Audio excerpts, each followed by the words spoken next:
Morena koutou. Welcome to the first Community Resilience and Sustainability Committee. I'm just going to do a short welcome and then go through the health and safety. So, no mai harimai ki tēnei hui. No mai ki ngā manahuri mai America. Ngā mihi nui ki a koutou katoa.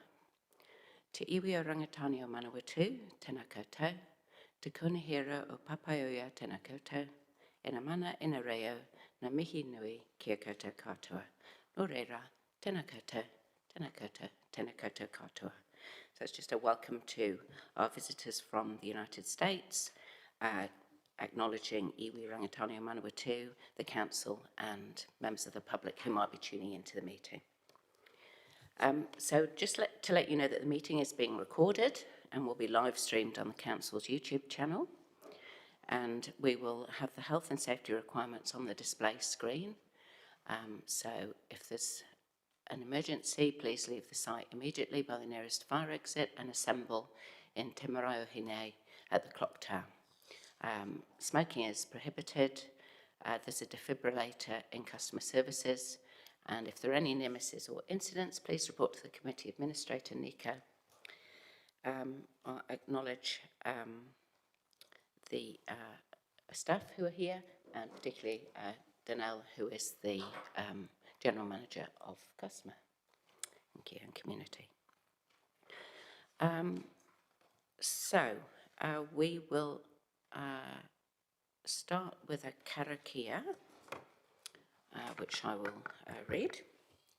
So, tū taua mai runga, tū taua mai raro, tū taua mai roto, tū taua mai waho, kia taua ai te Māori tū, te Māori ora, ki te katoa, haumie huie taikie.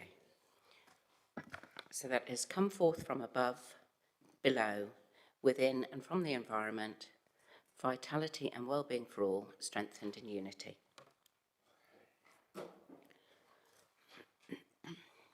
So our first item is apologies, and we have apologies for late arrival from the Mayor and the Deputy Mayor on council business.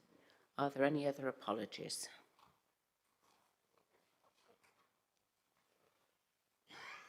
Okay, so I will move that we receive the apologies. Look for a seconder. Councillor Barrett. Thank you. And if there's no comment, we'll go straight to the vote.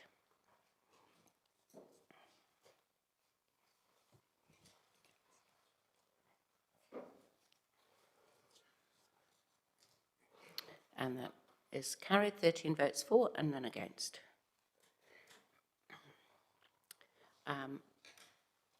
Now, I haven't had any notification of additional items. Are there any additional items? Okay. Are there any declarations of interest?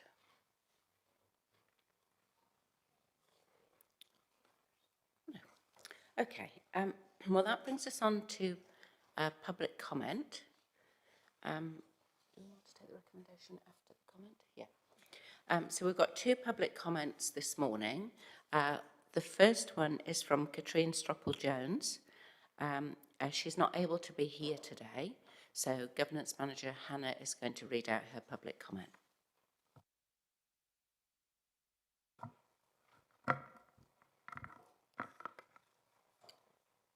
So this comment is from Katrin Stroppel-Jones. Even though our industries should reduce the production and packaging of soft plastics, there is tons of this material going into landfill, and this will continue as it is convenient, cheap, and keeps food fresh longer. It is a real concern of many and most towns around us. Whanganui, Napier, Wellington have soft plastic recycling bins in all larger supermarkets. When I contacted the manager of the new Woolworths on Pioneer Highway, he said he was keen to have a bin, but PNCC were not supporting it. It is time to have these bins in Palmerston North in the supermarkets and also at the Ferguson Street Recycling Centre. The public needs to be informed and also educated that the plastic comes in clean. Perhaps larger producers like the pet food industry should pay a levy to the council as they reproduce some of the largest and thickest plastic packaging. Thank you for promoting soft plastic recycling. Thank you, Hannah, for reading that out for us. And the second public comment is from Di Koch from the Environmental Network Manawatu. So I invite Di to come up and give her public comment now.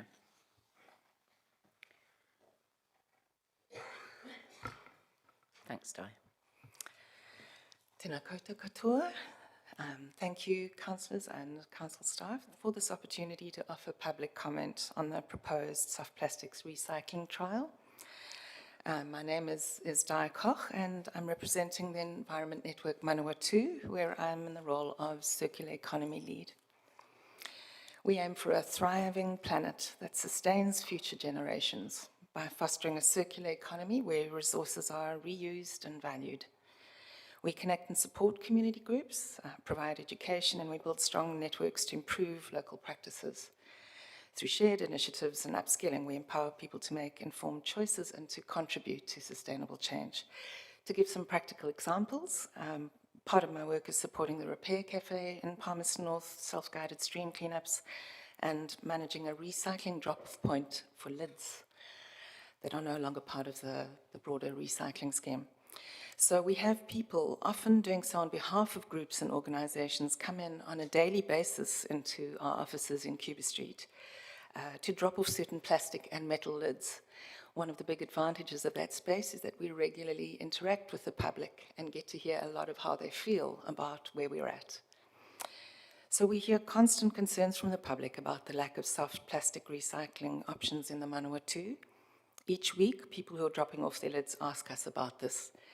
They're frustrated to see soft plastic recycling readily available in towns as close as Levin and Wanganui, and can't understand why we as a city don't have access to any drop-off points. They know that soft plastics can be recycled, and they want to know why we aren't doing it here. While we know for sure that recycling is not the panacea and answer to all challenges by any stretch of the imagination, it is vital that Environment Network Manawatu supports any efforts to have something happen in that space as soon as possible. To offer some comments from our survey from as recent as January 2026, these are some words from the public. Can you please liaise with the Palmerston North City Council to set up a drop box somewhere where recycling of soft plastics in Palmerston North can happen? At the moment, I give my soft plastics to a relative to take to the Waikanae New World. I'd like to see recycling collection items be extended, partnership with organizations to collect things like soft plastics, medication, blister packs, etc. Those are just some of the comments. Environment Network Manawatu supports the Palmerston North City Council proposal for a soft plastics recycling trial, and in particular, option 1. Thank you. Thank you very much, Di. I will open it up if there are any questions from elected members.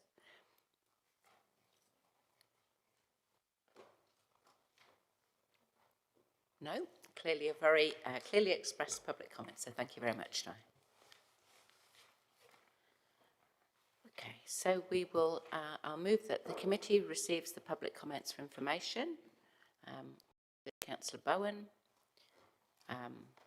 We don't generally comment on public comment, so we'll just go straight to the vote.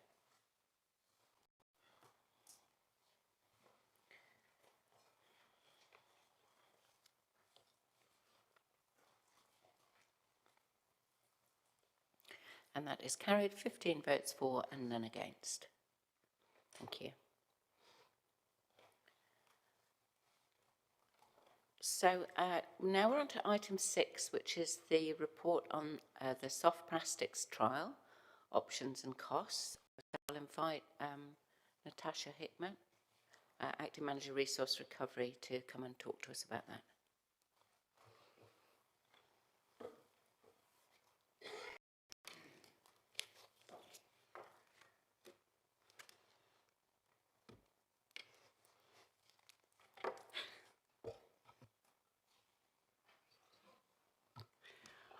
Good morning, councillors and the chair. As you said, I'm Natasha Hickmott. I'm the Acting Manager for Resource Recovery, and I'm here to present the report on some options and costs to trial soft plastics recycling drop-off in Palmerston North. I'm going to take the report largely as read, and I'm happy to answer any questions that you may have. Thank you very much, Natasha. Are there any questions?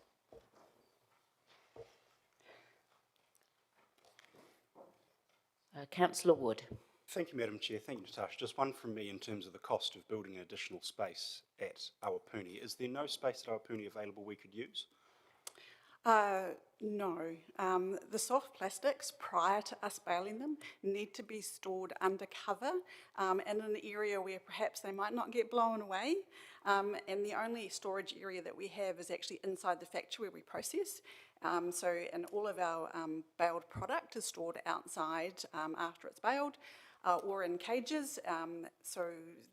That has been probably the biggest barrier for us bringing the service into Palmerston North, is that lack of storage space for the product. Great. Thank you, Madam Chair.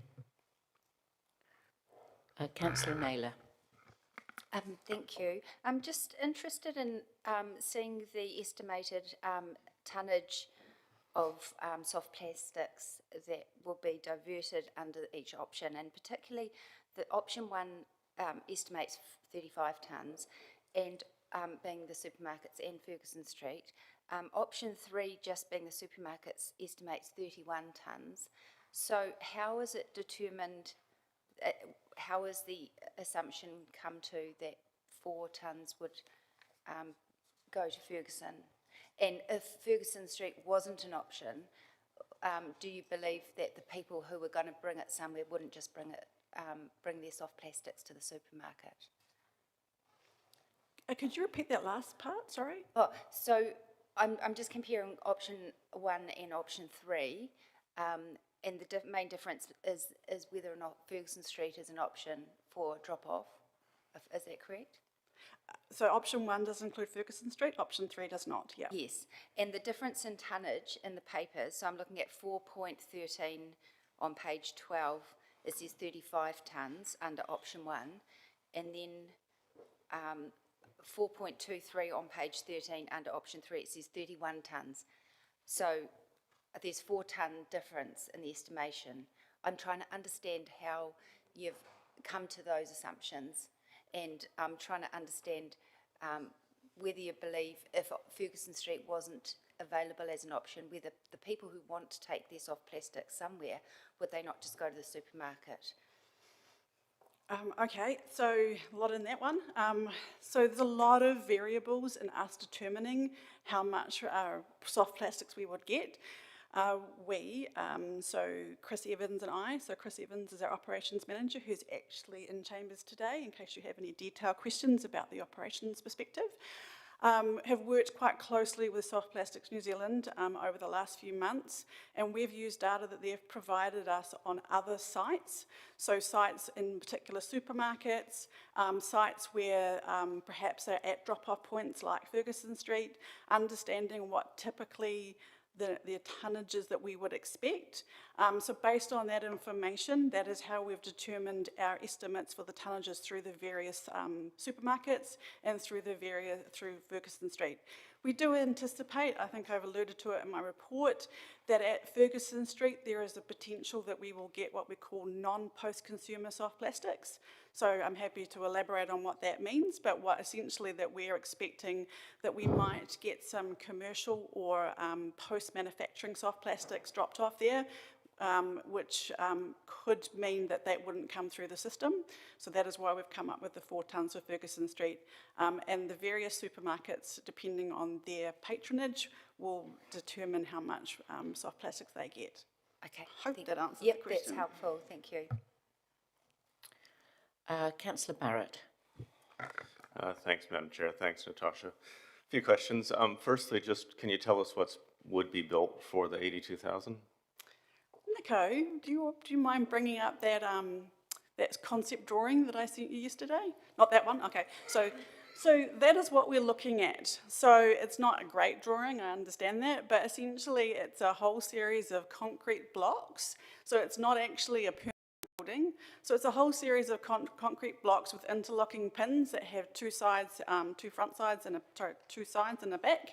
that it has a steel frame over the top with a canvas top, and then at the front, as you can see in the top right-hand corner, it has a framed front with double opening doors. So that allows us to enter and exit with our loader for a quite efficient unload and offload of the soft plastics as it comes in, but it also allows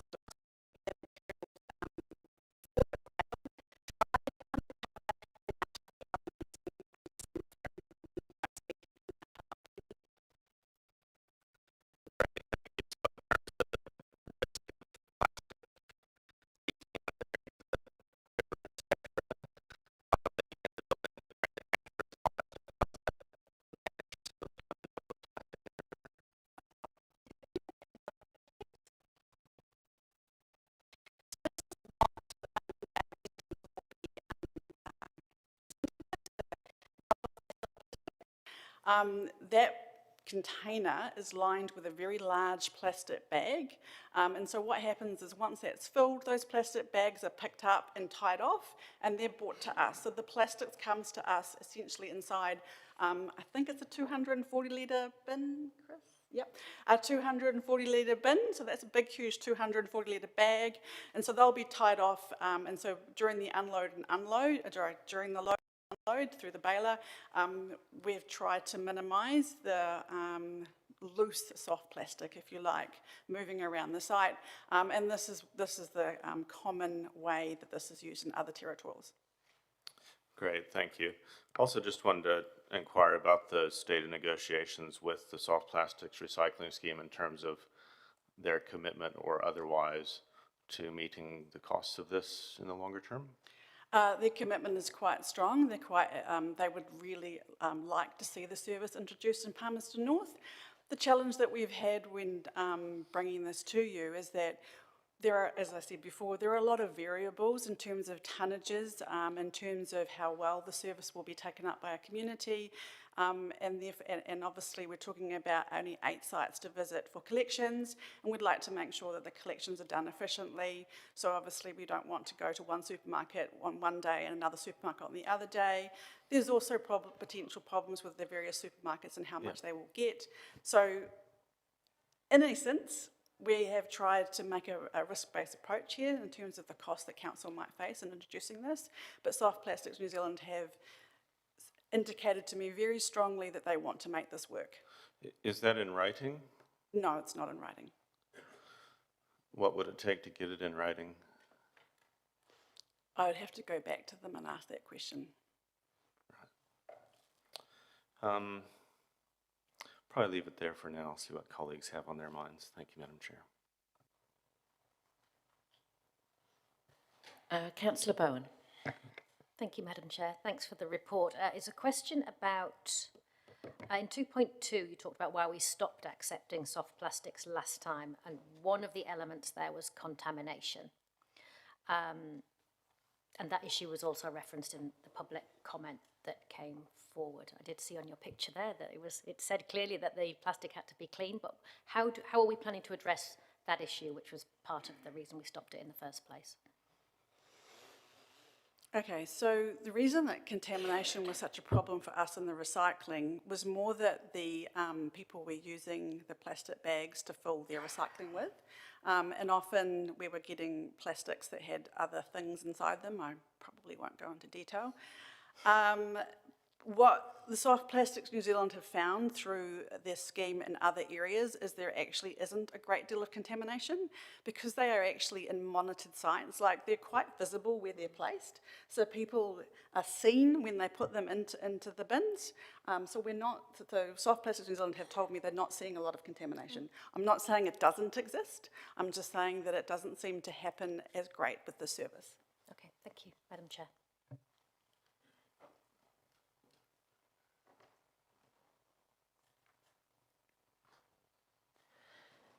Thank you. Councillor Harpeter. Thanks, Madam Chair. Thanks, Natasha. 1.10 talks about the soft plastic recycling scheme in Wanganui. I just want to know how has that been so successful over in Wanganui?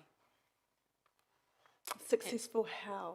Well, it says that it's got 4 designated sites over there, and you've obviously been over there to have a look at it. how's it going so well over there? I actually haven't been over there to look at it. I know that Wanganui Council, I'll step back a bit. Generally, the soft plastic scheme is introduced region-wide.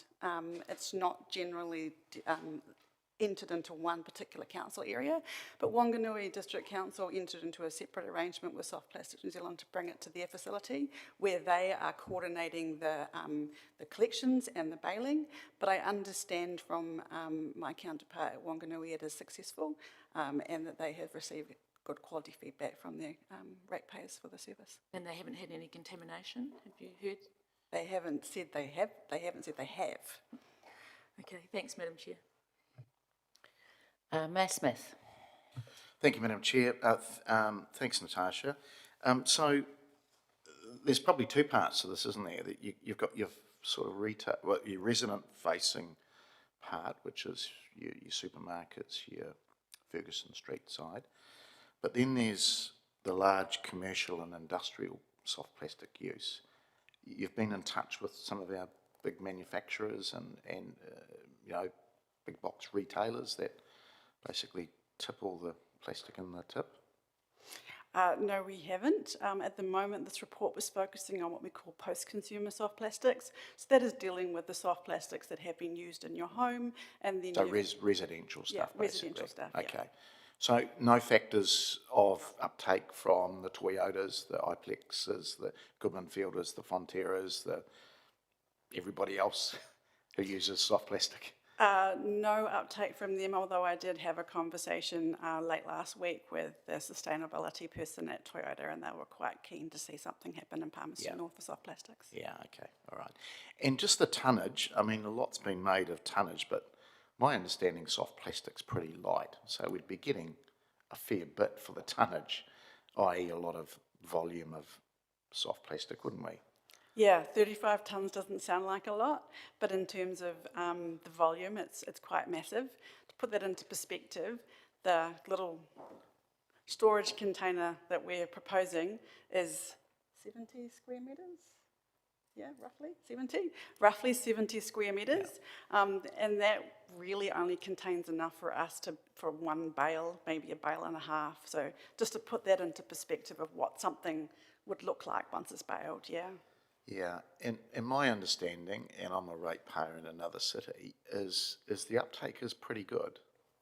Would we not be the same? Why would we Palmerston North be any different? My understanding is the uptake is very good, and that's based on those 35 tonnes are based on what we're seeing in other centres, yeah. Right, okay. So your advice would be that if it was introduced here and we agreed to something, that the likelihood of people utilising it would be quite high?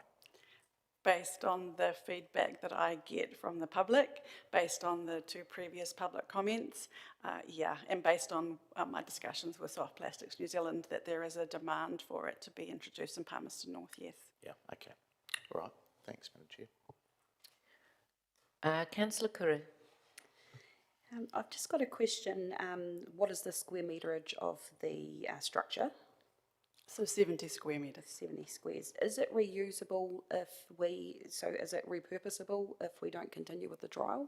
Yes, it is. It can be dismantled and decommissioned and moved somewhere else, or it can be, we would look to repurpose it for other purposes on our site if that was an option as well. Fantastic. Is it designed in mind with having to get equipment into it? Is that?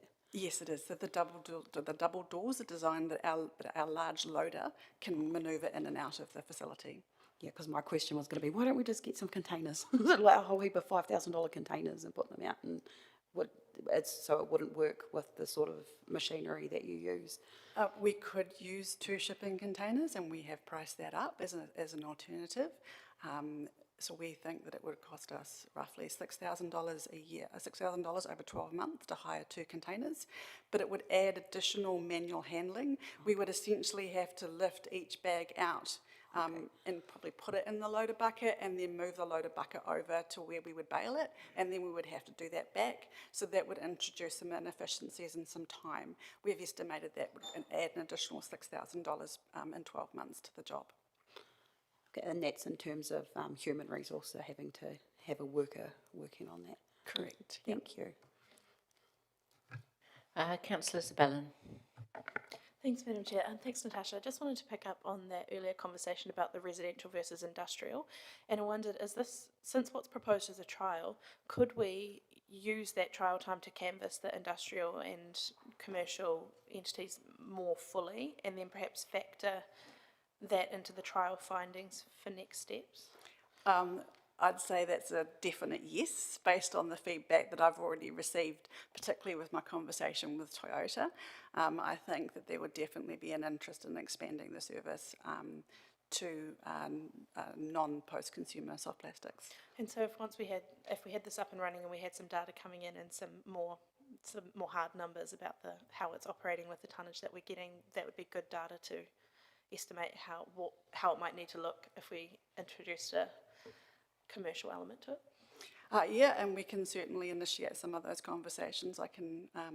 We can certainly, as a council, go and speak to some of the retailers to see if we were to introduce this and it was to continue, what would that look like post a trial? Thank you very much. Councillor Kuru. Sorry. Would it be more cost effective to have a permanent structure or just as cost effective? Actually, this is the most cost effective. We've looked at various options. A permanent structure up at Awapuni, given that it is a closed landfill, does create other potential problems, particularly with what we call differential movement of the old landfill, because we're actually located on top of the landfill where our facility is. So this, for us, is the most cost effective. Thank you. Thank you very much, Natasha. That's the end of the questions. Thank you for your report and answering all the questions. So I am happy to move all of the recommendations. I suppose I should read them out for the benefit of those online. The council approve a soft plastics recycling drop-off trial at both Ferguson Street Recycling Centre and supermarkets commencing Q1 2026-27 for a period of 12 months, which is option 1. The council establish a new capital programme called Recycling Soft Plastic Storage Shelter for the purposes of building a storage shelter at Awapuni to facilitate implementation of a trial for soft plastics recycling. The council transfer $82,600 from Programme 727 Recycling Materials Recovery Facility Development to new programme Recycling Soft Plastic Storage Shelter in the current financial year. The council referred to the annual budget 26-27 deliberations, additional operating expenditure of $43,000 and additional operating revenue of $15,000. That the Chief Executive report back to the Community Resilience and Sustainability Committee by the 17th of February 2027, outlining the effectiveness of 6 months of the trial, including costs and amount of soft plastics diverted. I'll look for a seconder. Mayor Smith. I'll just make a couple of comments myself before I open it.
Thank you. Councillor Fitzgerald. Thank you. I'll give you a little insight into President how my thing works. It basically involves creating a large doom pile of plastics in the back shed, and when that becomes intrusive to my life, stuffing it all in the truck and bringing it into the Ferguson Recycling Centre. So soft plastics will likely become part of that pile, and so I actually agree with Councillor Isabella that option one in terms of rural residents will be quite useful, because having to separate that from other stuff, when realistically I probably every 3 months or so bring a monster load of recycling into town and spend about 2 hours at Ferguson Street sorting it all. So that's hence I think option one will be the one I go for. Thank you. Thank you. That's brought us to the end of the comments. I guess the only right of reply really, I suppose, is to Councillor Wood's slight disagreement with where we actually collect the recycling. But I certainly agree with the comments of those who said that Ferguson Street Recycling Centre is an important aspect, because we have, filled a car boot with recycling stuff and taken it down there. If you're not organised enough to get out your recycling bin on the right day.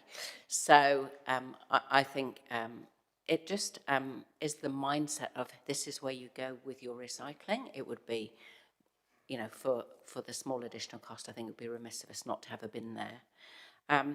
So thank you all for your support. Councillor Wood, are you still wanting option one separated? No, we've convinced you. Good. Okay, so if everybody's happy then, we'll vote on 1 to 5 all together. Might have to give the administrator a minute just to rejig that.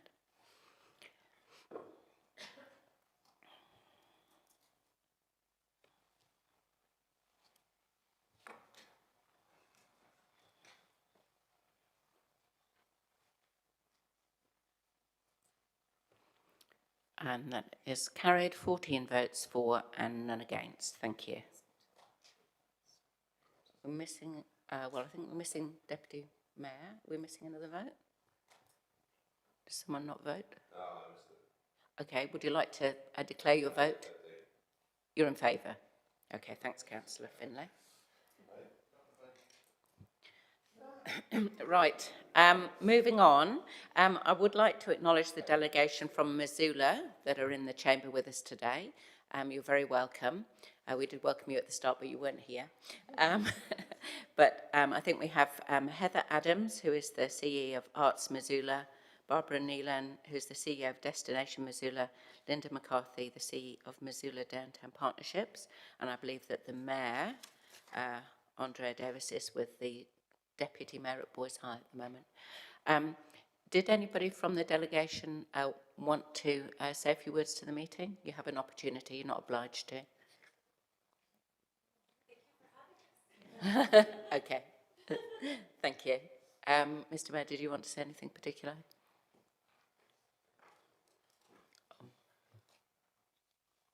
Thank you, Madam Chair. I too would just like to formally welcome our sister city guests from the great city of Missoula in the great state of Montana here to Palmerston North. They had a very long trip and a few hiccups with the weather as they flew into the weather bomb in New Zealand, and I think it was 35 plus hours to get here, plus lost bags and all that to deal with. So they have endured quite a lot to get here. And they've had a great day yesterday economically out at Mass University, culturally at the Marae at Rangiotu. Today is a city day, including us, and the Mayor, Andrea Davis, is just giving an impromptu speech at Palmerston North Boys High Assembly, so she was just a little bit late, but I believe she'll be joining us in about 10 minutes. But a warm welcome formally to our 40 plus year partners in Montana. Thank you, Mr. Mayor. So our next and last item is the committee work schedule, item 7. And I'll just hand over to the General Manager in case there's any comment that she wishes to make.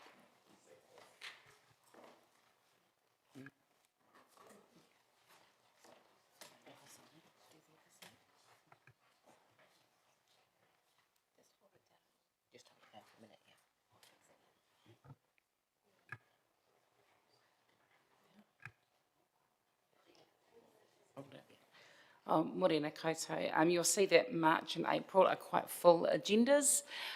So maybe today was leading into a false sense of security. So there'll be a lot of reading for those two. Thank you. Are there any questions about the work schedule?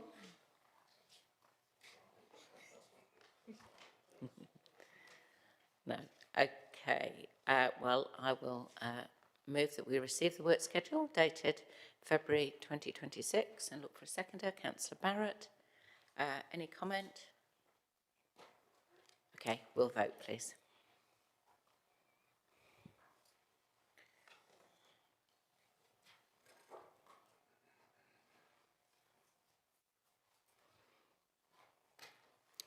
And that is carried, 15 votes for and none against.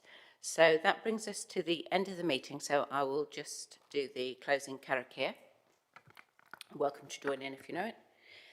Kia puta ki te whaia, ki te ao marama, whakamoia ki a tina, haumie huie,